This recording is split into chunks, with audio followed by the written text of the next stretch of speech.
Open the printer cover. Make sure there are no debris on the printing platform. Check the power plug and turn on the main power switch. Turn on the emergency switch. At the same time, the display screen enters the initialization interface. After waiting for about a minute, make sure that the carriage moves normally and there are no abnormal sounds or lags. After the movement of the carriage is completed, it will enter the standby interface.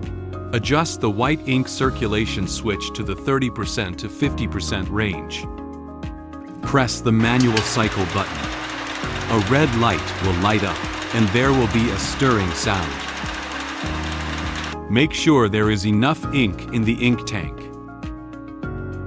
Turn on the computer. Click on the printing software.